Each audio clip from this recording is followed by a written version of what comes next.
മാസങ്ങളോളമായി യുഎഇയിലേക്ക് എത്തിച്ചേരാൻ കാത്തിരുന്ന പ്രവാസികൾക്ക് ഏറെ ആശ്വാസമായി വിലക്ക് നീക്കിയിരിക്കുകയാണ്. യുഎഇ അംഗീകരിച്ച 2 ഡോസ് വാക്സിൻ സ്വീകരിച്ചവർക്ക് മാത്രമേ ഇതിനുള്ള അനുമതി നൽകിയിട്ടുമുള്ളൂ.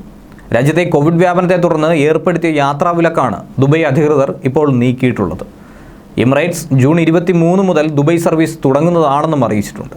എന്നാൽ ആർക്കൊക്കെയാണ് യാത്ര ചെയ്യാൻ കഴിയുക എന്ന കാര്യത്തിൽ ഇപ്പോഴും അവ്യക്തത നിലനിൽക്കുന്നുണ്ട്. നമസ്കാരം, പ്രവാസി മലയാളിയിലേക്ക് സ്വാഗതം. പ്രവാസി വാർത്തകൾക്കായി ഈ ചാനൽ സബ്സ്ക്രൈബ് ചെയ്യുക.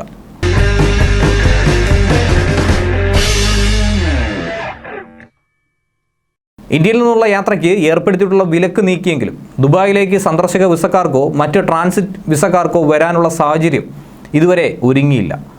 ഇതാണ് ഇപ്പോൾ ലഭ്യമായിട്ടുള്ള ഏറ്റവും പുതിയ വിവരം. ഇവർ ഇനിയും കാത്തിരിക്കണമെന്നാണ് ദുബായ് അധികൃതർ പ്രസ്താവനയിലൂടെ വെളിപ്പെടുത്തുന്നത്. നിലവിൽ 2 ഡോസ് വാക്സിൻ എടുത്തവരാണെങ്കിലും റെസിഡൻസ് വിസയില്ലാത്തവർക്ക് ദുബായിലേക്ക് എത്തിച്ചേരാൻ സാധിക്കില്ല. കഴിഞ്ഞ ദിവസമാണ് കോവിഡ് വ്യാപനത്തെ തുടർന്ന് ഇന്ത്യയിൽ നിന്നുള്ള യാത്രക്കാർക്ക് ഏർപ്പെടുത്തിയ വിലക്ക് ദുബായിലെ അധികൃതർ നീക്കിയത്. എമിറേറ്റ്സ് ജൂൺ 23 മുതൽ ദുബായ് സർവീസ് തുടങ്ങുകയും ചെയ്യും. ഇതിനോടകം തന്നെ ദുബായ് അന്താരാഷ്ട്ര വിമാനത്താവളത്തിലെ ടെർമിനൽ 1 1 വർഷത്തിന് ശേഷം യാത്രക്കാരെ സ്വീകരിക്കാൻ ഒരുങ്ങിക്കഴിഞ്ഞിരിക്കുന്നു. ഇന്ത്യക്ക് പുറമെ നൈജീരിയ, ദക്ഷിണാഫ്രിക്ക രാജ്യങ്ങളിൽ നിന്നുള്ള യാത്രക്കാർക്കും അനുമതി ലഭിച്ചിട്ടുണ്ട്. ദുബായിലെത്തുന്ന യാത്രക്കാർക്ക് പുതിയ കോവിഡ് പ്രോട്ടോകോൾ പ്രഖ്യാപിച്ചിട്ടുമുണ്ട്. യുഎഇ അംഗീകരിച്ച 2 ഡോസ് വാക്സിൻ സ്വീകരിച്ചിരിക്കണമെന്നും 48 മണിക്കൂർ മുമ്പെടുത്ത PCR ഫലം കയ്യിൽ കരുതണമെന്നും, എന്നാൽ ഇതിനകത്ത് QR കോഡ് സർട്ടിഫിക്കറ്റ് മാത്രമേ സ്വീകരിക്കൂ എന്നും അറിയിച്ചിട്ടുണ്ട്. വിമാനം പുറപ്പെടുന്നതിന് 4 മണിക്കൂർ മുമ്പെടുത്ത റാപ്പിഡ് ടെസ്റ്റ് ഫലവും കയ്യിൽ കരുതിയിരിക്കണം.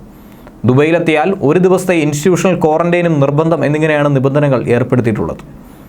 അതേസമയം പുതിയ തീരുമാനത്തോടെ നാട്ടിൽ കുടുങ്ങിയ 10,000-കണക്കിന് പ്രവാസികൾക്ക് തിരികെ പോകാനുള്ള വഴി ഒരുക്കിയിരിക്കുകയാണ്. കോവിഡ് വർദ്ധിച്ചതോടെ ഏപ്രിൽ 25-നാണ് ഇന്ത്യയിൽ നിന്നുള്ള യാത്രക്കാർക്ക് യുഎഇ വിലക്ക് ഏർപ്പെടുത്തിയിരുന്നത്. 10 ദിവസത്തേക്കായിരുന്നു വിലക്കെങ്കിലും പിന്നീട് അനിശ്ചിതമായി നീട്ടുകയായിരുന്നു. മാസങ്ങളോളം നീണ്ട വിലക്കാണ് ഇപ്പോൾ എടുത്തു മാറ്റിയിരിക്കുന്നത്. യുഎഇയിലേക്ക് മടങ്ങിയെത്തിയില്ലെങ്കിൽ ജോലി നഷ്ടമാകുന്ന നിരവധി പേരാണ് നാട്ടിൽ കുടുങ്ങിക്കിടക്കുന്നത്.